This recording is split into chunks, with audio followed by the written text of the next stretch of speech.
Bienvenue sur Africa 24 dans cette nouvelle édition du QG Weekend. Voici les titres de l'actualité. La Côte d'Ivoire et le Togo solidaires dans la lutte contre le terrorisme. Ce sujet était au cœur de la rencontre du 14 avril entre les présidents Alassane Ouattara et Fornia Sigbe. Une action commune a été préconisée pour éradiquer ce fléau qui menace plusieurs pays de la sous-région ouest-africaine. L'agro-industriel Evecam est le leader du marché local de la production de latex à Niété dans le sud du Cameroun. Plus qu'une industrie, cette société est aussi un vecteur socio-économique dans cette localité. Nous découvrirons son impact social dans cette édition. Et le football ainsi que le basketball sont les deux sports rois en Afrique. La Confédération africaine de football, CAF, et la Basketball Africa League, BAL, ambitionnent d'unir leurs efforts en vue de créer ensemble une industrie du sport sur le continent africain. Et tout d'abord, en Gambie, un nouveau président du Parlement a été nommé ce jeudi par le chef de l'État, Adama Barrow, suite aux élections législatives du 10 avril. C'est un ex-allié du président Yahya Jammeh, le chef de l'ancien parti présidentiel APRC, Fabakary Tombong Jatta, qui prend la tête de l'Assemblée nationale, faute de concurrents.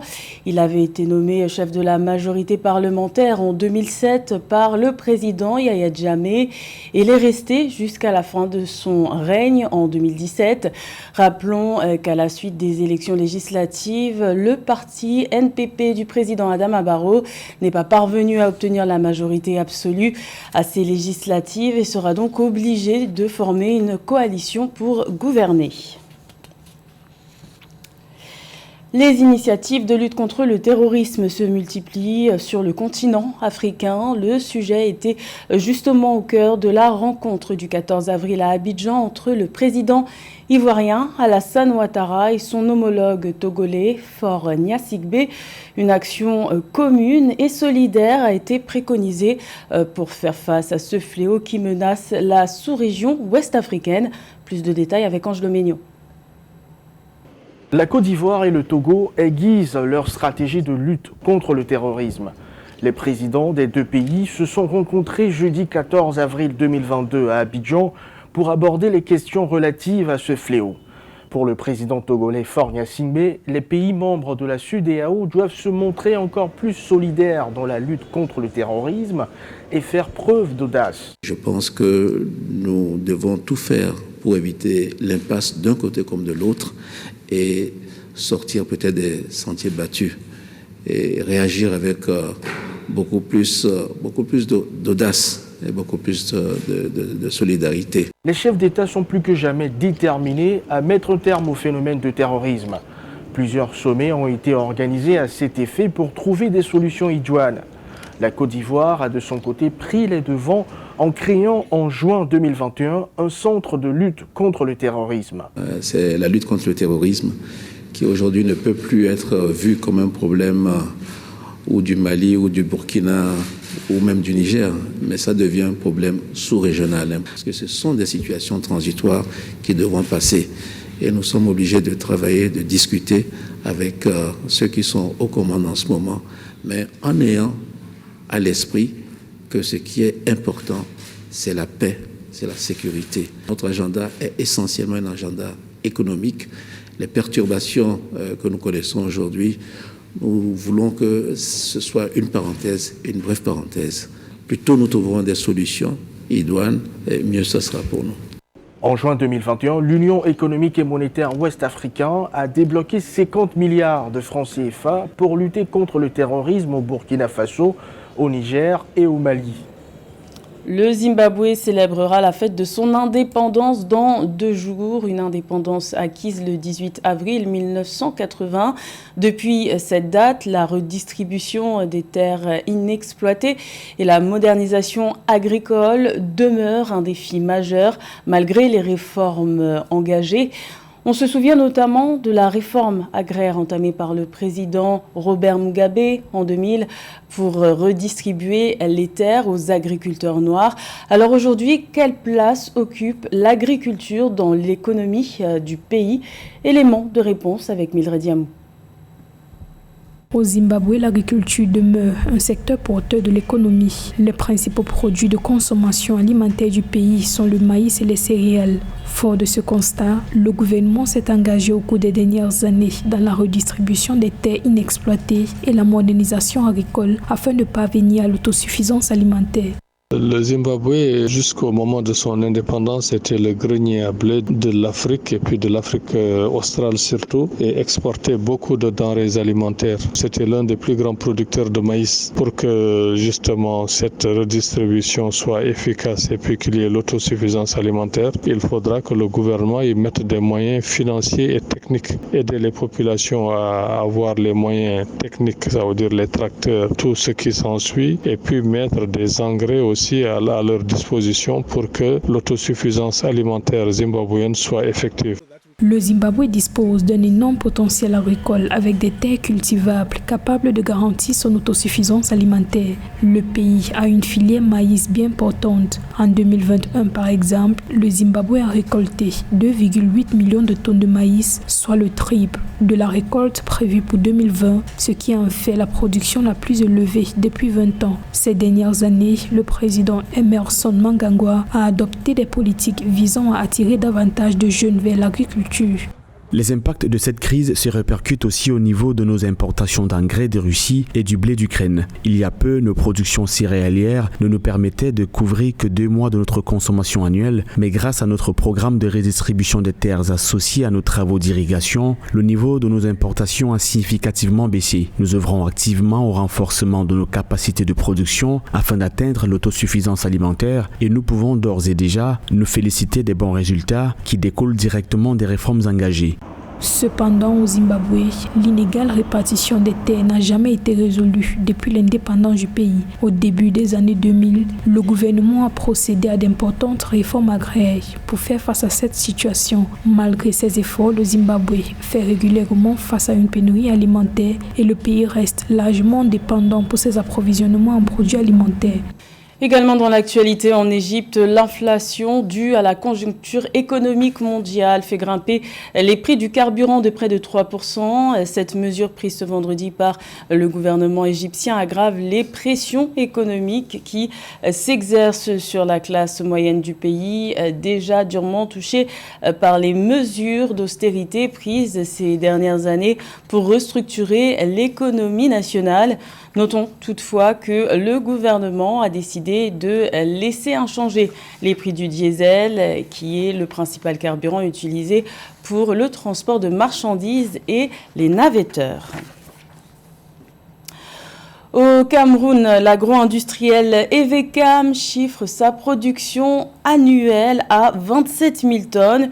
Une performance qui le positionne leader africain de production de latex en crème. Et si le cours de l'EVA a chuté ces dernières années sur le marché mondial, l'entreprise a su toutefois rebondir et trouver des stratégies pour doubler sa production et réaliser des bénéfices. Reportage de Séverin Douqueux.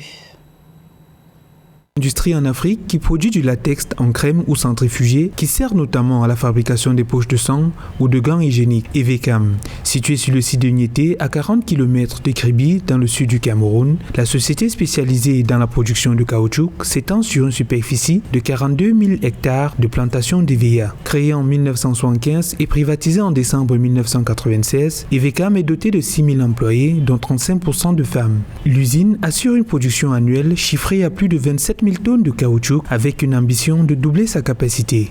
Evecam transforme donc le latex donc en 2 parties. Donc là, on produit 27 000 tonnes de caoutchouc par an pour l'instant, donc avec l'espoir de pouvoir faire plus. Là, cette année, on a un objectif de 33 000 tonnes. L'autre défi, c'est de pouvoir rendre cette société rentable le plus vite possible, c'est-à-dire de pouvoir gérer les coûts de fonctionnement de la société et en espérant que les cours du caoutchouc remontent rapidement pour arriver à un équilibre. Frappée de plein fouet par la chute des cours sur le marché mondial, l'entreprise a dû procéder à un licenciement massif en juillet 2020. Aujourd'hui, elle diversifie ses sources de production, notamment par la culture villageoise. L'objectif est de satisfaire la demande tout en faisant des bénéfices. On travaille beaucoup avec des petits planteurs, ce qu'on appelle le projet villageois. C'est-à-dire que l'année dernière, en 2021, on a acheté du caoutchouc qui représente plus de 35% de nos entrées de caoutchouc à l'usine. Des perspectives qui se heurtent à la fourniture électrique, véritable nœud pour cette structure dont la masse salariale et la responsabilité sociale s'élèvent à 15 milliards de francs par an. Plus qu'un agro-industriel leader dans la production de latex en crème, EVCAM est également un vecteur socio-économique dans la localité de Niété, dans le sud du Cameroun. La cohésion de la communauté de travailleurs est assurée par un superviseur, Julien Nemba. Son rôle est essentiel au quotidien pour assurer une bonne production. Reportage de Séverin Douqueux. EVCAM au Cameroun. Cette macrostructure, dont la principale activité est la production de caoutchouc, est le reflet de la grande diversité de la société camerounaise, avec ses près de 6 000 employés, de cultures et d'horizons diverses, déployés sur 42 000 hectares. Nemba Julien est le chef de l'un des villages de la société forestière. Le natif de Kalaraï, dans le nord du Cameroun, a la responsabilité de la colonie de travailleurs et de population du village 17.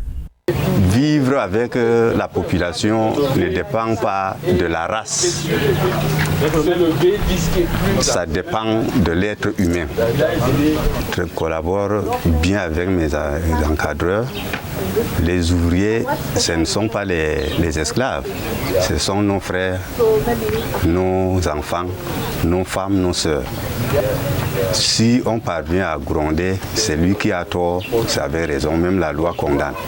Au quotidien, il a la charge de s'assurer de la cohésion des rapports entre les ouvriers de son secteur, mais également de trouver des solutions aux problèmes qui peuvent survenir entre ceux-ci avant que la hiérarchie ne le récupère le cas échéant. Tout problème arrive à mon niveau, ensemble avec le deuxième adjoint et certains groupes d'encadreurs. On essaye de résoudre d'abord ce problème. Si ça nous dépasse, on se rapproche de notre assistant. Si ça nous dépasse, on envoie les deux personnes en question voir le service social interne. Un exemple de vie en communauté, comme le promeuvent les politiques pour lutter contre les discriminations par l'acceptation de l'autre comme soi et l'attention. Pas de rivalité entre le football et le basketball sur le continent africain, mais une ambition commune de créer une industrie du sport en Afrique. C'est ce qui ressort de la rencontre au Caire du 14 avril entre le président de la Basketball Africa League, Amadou Gallo Fall, et le secrétaire général de la Confédération africaine de football, Véron Moussengomba. Plus de détails avec José Douglas. Ce sont les deux sports rois du continent, le basket et le football, où de nombreux joueurs sont formés sur place et intègrent ensuite les équipes de NBA aux USA ou de ligues de foot dans toute l'Europe et ailleurs. Rencontre dont le but était aussi en partie d'aborder les difficultés que rencontrent les sportifs africains dans ces deux disciplines. Cette visite de courtoisie du président de la Basket Africa League, Amadou Gallo Fall, au siège de la CAF au Caire, en Égypte, auprès du secrétaire général de la CAF, Véron Moussengomba, fait suite également aux interactions précédentes avec le président de la CAF, Patrice Motsepe, lors de la finale de la Coupe d'Afrique des Nations Total Energy au Cameroun en février dernier, qui avait vu la victoire du Sénégal face à l'Égypte. Nous partageons beaucoup de choses en commun avec le basket. Nous avons discuté d'un certain nombre d'initiatives susceptibles de favoriser des relations de travail plus étroites entre nous et des domaines d'intérêt mutuel. Nous avons également discuté de la manière dont nous pouvons développer l'industrie du sport en Afrique et renforcer l'activité commerciale. Je remercie Amadou pour la visite et nous attendons avec impatience d'éventuelles collaborations futures. Amadou Gadofal et Mosango Omba ont évoqué plusieurs initiatives pour les prochaines années. La croissance de l'industrie du sport en Afrique qui tient à cœur la Basketball Africa League et la Confédération africaine de football, car il y a des actions à mener dans tous ces domaines. Je ne vois pas le football comme une compétition. La Coupe d'Afrique des Nations est en fait l'un de mes tournois préférés. Il s'agit de tirer parti du potentiel et des talents que nous avons sur le continent pour finalement créer une industrie du sport grâce au développement à la base, aux infrastructures et au renforcement des capacités en utilisant le pouvoir de mobilisation et de transformation du basketball et du football. Les deux grandes institutions de notre sport qui vont bien entendu se rencontrer dans les prochains mois pour poursuivre leurs discussions et fixer des objectifs, car ces deux disciplines ne cessent de se développer sur le territoire et il faut se fixer des axes et des priorités. C'était le journal de la rédaction. Merci de l'avoir suivi. L'information continue sur Africa 24.